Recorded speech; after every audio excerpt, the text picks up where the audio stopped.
All right, guys, welcome to our second lecture in football and American culture. Guys, I think this one is probably maybe my favorite one. It's probably maybe not the most important one, but it probably has the most important information. We're going to talk about football between the 1930s through about 1960, and the majority of this is going to focus on college football. And I'm going to talk a little bit about some of the innovations in the sport, but this is where the culture part comes in, because you're dealing with some of the biggest landmark cultural events in our history, and it's really interesting how football kind of paralleled those. So it was a great time for change in the college game and the pro game. You continue to have on-field innovations, but you had a lot of social events, and it kind of laid the framework for today's football. So just a profile. During this time, you really had your first star in football, which was Red Grange. Played halfback at Illinois. If you go and you look into resources for this week, I've got some actual footage of him playing. What's kind of crazy is that he played in a professional game with the Chicago Bears 5 days after leaving Illinois. So you can kind of see right then it's just a different time. During this era, you started to get kind of the pomp and circumstance into football. You had bands, you had halftime shows. So the Ohio script, Ohio, you started to see the evolution of cheerleaders. We had actually had cheerleaders since 1869, but in 1929, the University of Minnesota was the first one to have female cheerleaders. And in 1954, the Baltimore Colts were the first in the NFL to use cheerleaders. You saw the evolution of fight songs and cheers, those same ones that are used now, the Roll Tides. Okay. You had the first beginnings of homecomings that you see now. And you had some variation of tailgating, although the tailgating we think of today really didn't emerge until after World War II. So the first big cultural event was the Great Depression. So it officially started with the crash of the stock market in 1929, and it pretty much went through the 1930s. It crippled football. People couldn't afford to eat, much less afford to go to games. But at the same point, people turned to football as an escape, and this is where you really see. I mean, we say baseball is America's pastime. Football is really what people care about. And this was a way for them to listen to games on the radio, to escape how bad their life was during this time. During this period of time, this 1930s, you gave out your first Heisman Trophy in 1934, which is named after John Heisman, who coached Georgia Tech. The NFL started having divisions and a championship and a draft.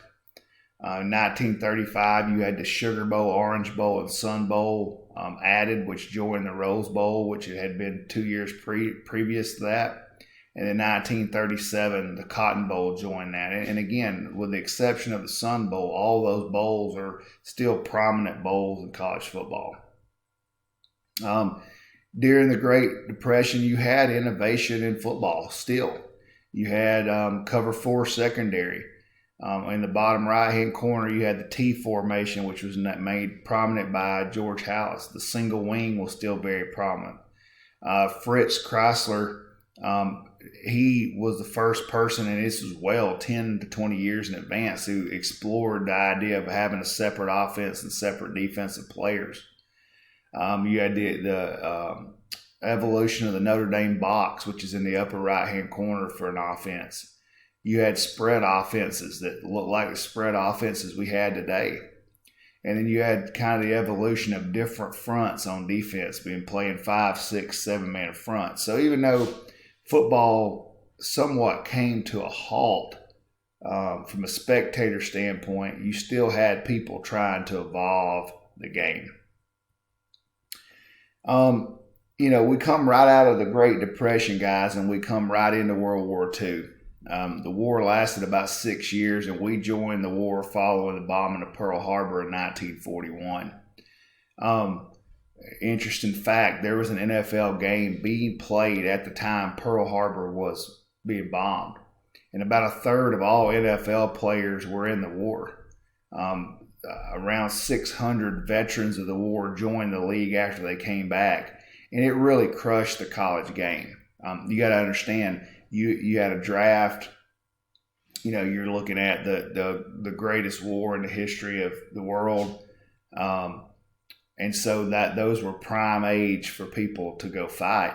And the service academies took advantage of the war. And what a lot of people your age don't understand is that the service academies, Army, Navy, were a powerhouse in college football for a long time.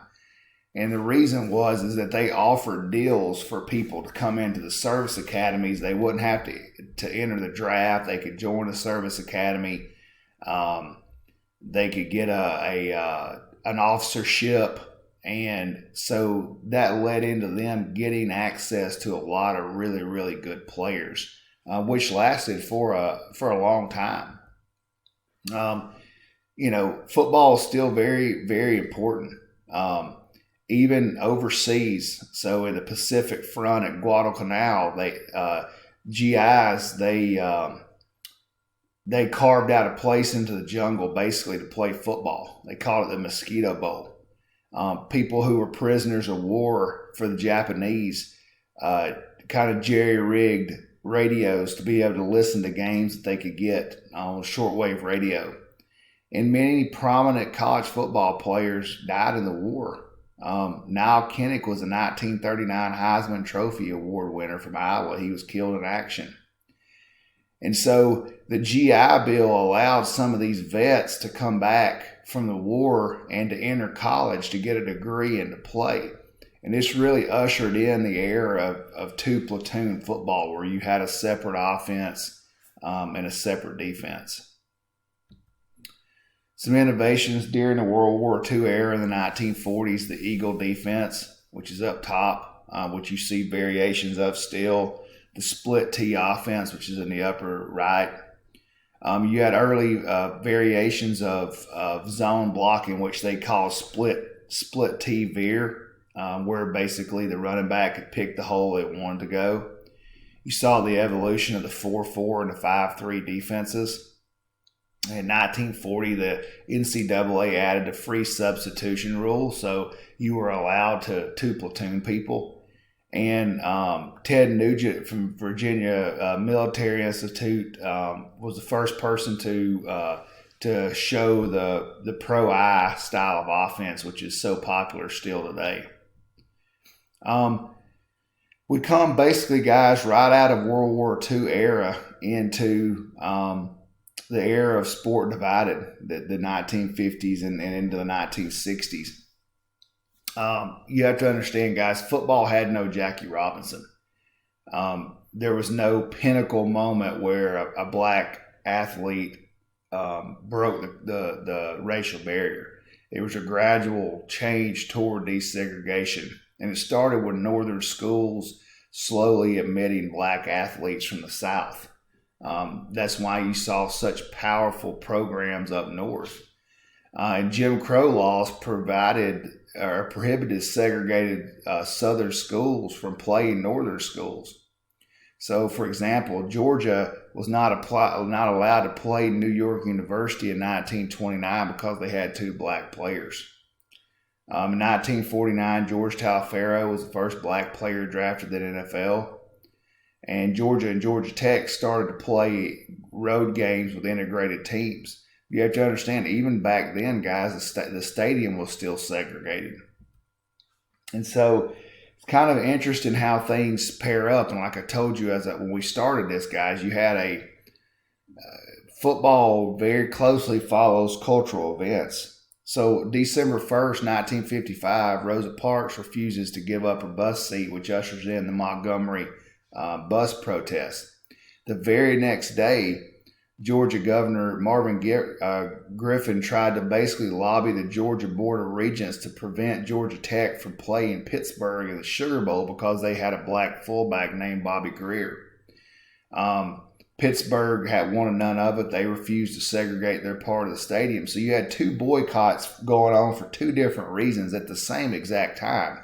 In Montgomery, you had African Americans marching for the right to basically do everything part of their lives. In Atlanta, you had part of the Georgia Tech population and Georgians marching to the state capitol to lobby against allowing their school to play a school with a black athlete.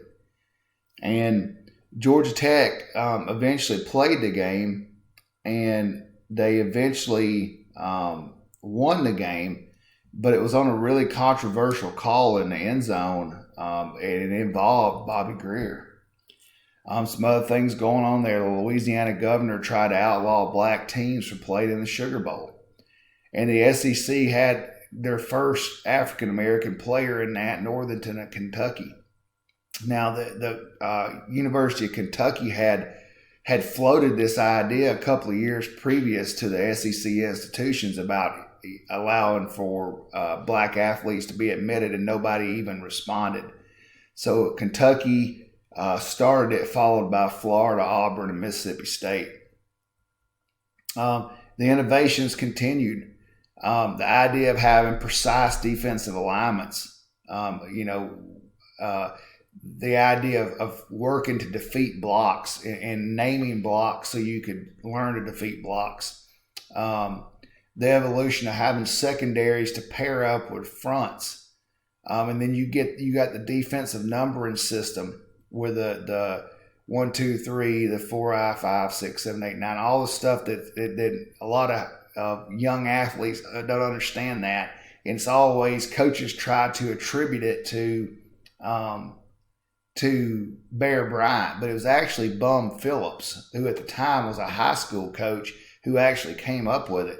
He recently died a couple of years ago, was obviously prominent in the NFL. Wade Phillips' dad. You had General Neyland at Tennessee, who was considered a guru of defensive football. Still doing some of the things we do today. Obviously, Bear Bryant. You had growth in the I formation, which again is popular today. You had the development of the wing T, which is David Nelson at the University of Delaware, which if you watched any of the Georgia high school state championships, you saw that exact offense that he invented back in the 50s still being used today. You had the 4-3 defense, again, hugely popular, created in the 1950s. And then they added the idea of a 2-point conversion in 1958. And so, guys, that I covered in basically 13 minutes, 30 years of a very important part of football. And so, again, I'm going to give you the task this week of doing your own research to learn more about this period.